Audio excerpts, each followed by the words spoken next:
Di sana tuh juga semuanya friendly, mostly friendly, dan everyone just very supportive gitu loh kalau dalam hal-hal yang menarik gitu. Gitu sih. Oh, mereka ramah-ramah berarti ya, suka ngasih pujian ke kita gitu. Walaupun stranger. Kalau tentang cuacanya gimana tuh, Kak? Katanya aku dengar-dengar kalau di Australia tuh satu hari tuh bisa ada 4 musim ya, benar nggak sih, Kak? Itu benar banget sih. Ketika aku di bulan Juli itu kan masih winter ya. Di winter itu tuh Juli Agustus tuh full winter. Tapi ada di satu hari tuh biasanya panas banget, siangnya panas, terus malamnya langsung dingin banget, langsung hujan. Jadi emang bener sih itu kayak gitu. Tapi dan kan kalau di weather apa namanya kayak prediction weathernya itu kan biasanya bulan segini ini udah ganti season ya. Tapi bahkan aku Oktober kemarin tuh masih winter aja gitu, harusnya udah spring. Jadi emang gak jelas ini weather di Australia ini. Jadi benar ya statement bahwa kalau di Australia tuh satu hari tuh bisa ada 4 musim gitu. Kadang tiba-tiba dingin malamnya, terus bisa panas. Nah, Kak, stereotype soal kuliah di luar negeri yang ternyata nggak sepenuhnya benar itu apa sih, Kak? Boleh tahu nggak dari katanya tuh? Kan mungkin juga banyak kan yang pengen tahu, nggak cuman seru-serunya doang mungkin ya. Iya, mungkin ini ya.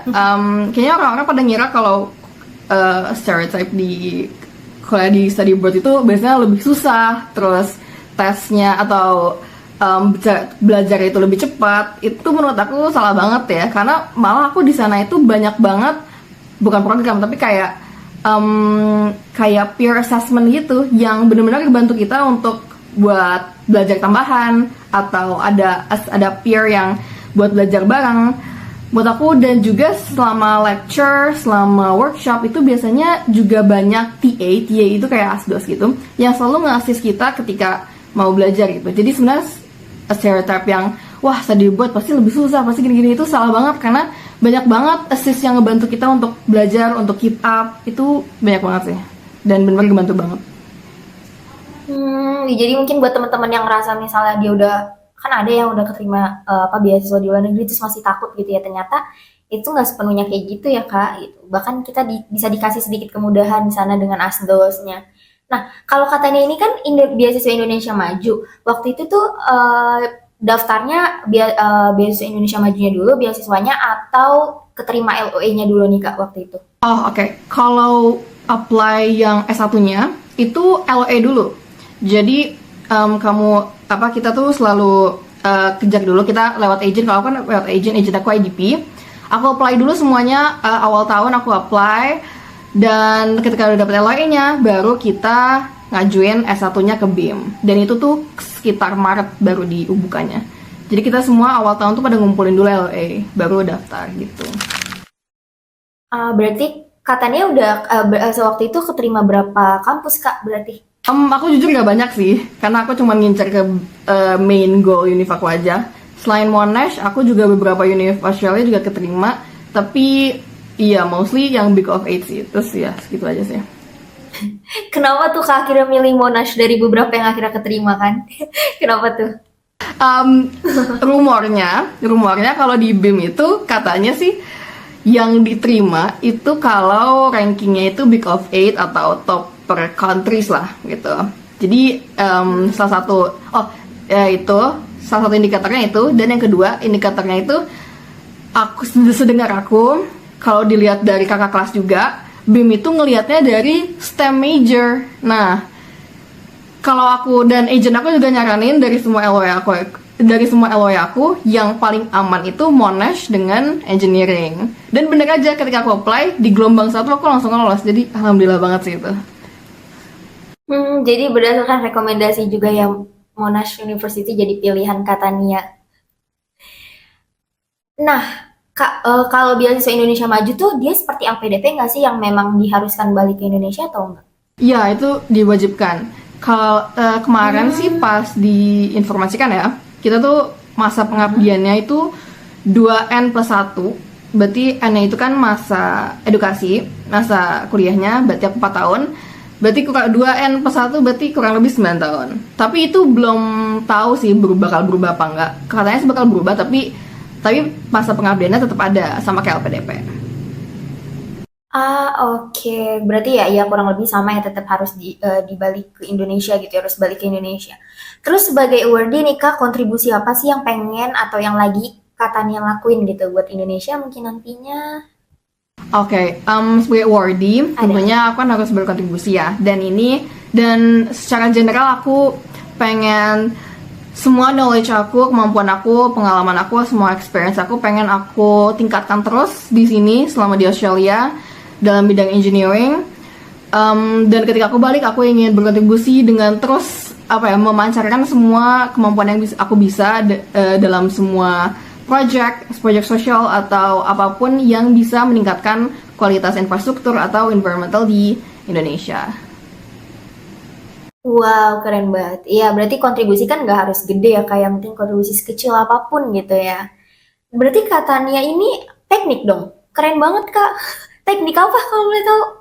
Untuk di Teknik Monash, apa, Kak? first year-nya itu masih common year, masih engineer aja kayak TPB ITB gitu. Baru tahun kedua baru milih specification-nya. Oh, baru kayak penjuruannya gitu ya? Iya, betul. Oke. Berarti ini aku penasaran, ilmu dan pengalaman apa yang menurut katanya paling berharga dan pengen katanya bawa pulang mungkin ke Indonesia nanti? I think kalau engineer kan very technical ya, very technical, dan semua dan kalau di sini tuh kita langsung case on gitu, problem solvingnya tuh langsung case yang real dengan company yang real, dan kita tuh langsung bekerja dan menyelesaikan masalah sesuai dengan sesuai dengan solusi yang bisa kita pikirkan sendiri nih, sesuai kemampuan mahasiswa. Dan menurut aku problem solving dan skill kayak gitu tuh penting banget untuk dibawa ke Indonesia, karena kualitas yang kita kerjakan dan yang kita tingkatkan itu sangat bermutu dan juga bisa langsung kita pancarkan dan bisa kita in a project itu biasanya lebih cepat untuk menyelesaikannya gitu.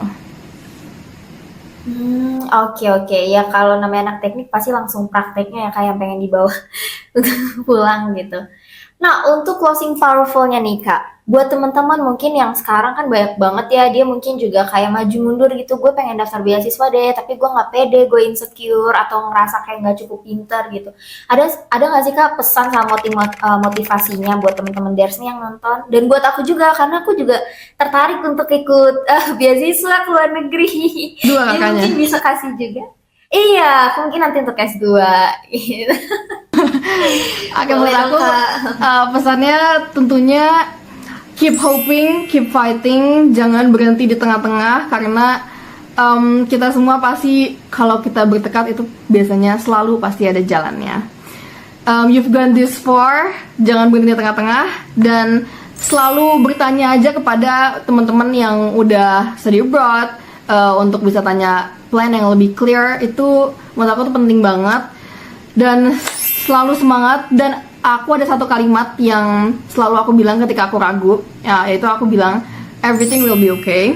Sesusah apapun, senangis apapun aku waktu itu, aku selalu bilang everything will be okay. Jadi untuk teman-teman di luar sana yang sedang berjuang, semangat, everything will be okay. Nice, bener banget ya, that's the point Kak, everything will be okay gitu. Karena kalau ngelihat dari katanya juga sebenarnya mungkin orang lihat di sosmednya kayak oh enak dia kuliah ke luar negeri gitu. Padahal kan pasti ada proses yang gak mudah juga yang katanya lewati kan gitu. Dan garis start orang juga beda-beda, garis finish juga beda-beda. Jadi benar kata-katanya ya, everything will be okay, apapun dijalanin dan dicoba gitu. Mungkin buat teman-teman juga yang lagi bingung mau daftar beasiswa atau enggak gitu, ya benar guys gitu, proses tuh nggak ada yang gampang gitu selagi kita mencoba dan nggak menyerah gitu. Oke, katanya untuk terakhir nih, boleh dong satu kata penyemangat buat pejuang beasiswa. Satu kata, bisa, masih bisa. Atau kalau Bisa ini. kalau di Australia itu dibilangnya all good. Itu dua kata sih, tapi all good, semuanya pasti all good gitu. All good, oke. Nice. Nah ini untuk teman-teman pejuang beasiswa. Kalau satu kata gitu yang menggambarkan perjalanan katanya udah sejauh ini apa? Boleh dong. Perjalanan selama itu, apa ya? Insya Allah. Itu sih satu kata. Insya Penting banget ya. Insya Allah benar-benar ya.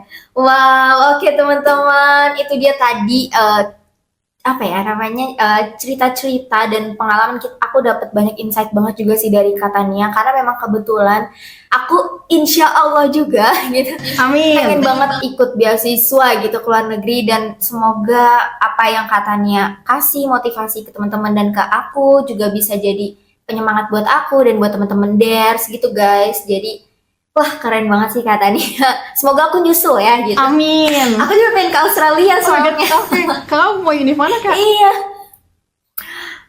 Aku masih belum tahu sih Kak, tapi kan ada Univ of Melbourne juga ya. Iya, Tapi itu katanya betul. Monash University juga bagus banget ya. Top juga ya di sana gitu.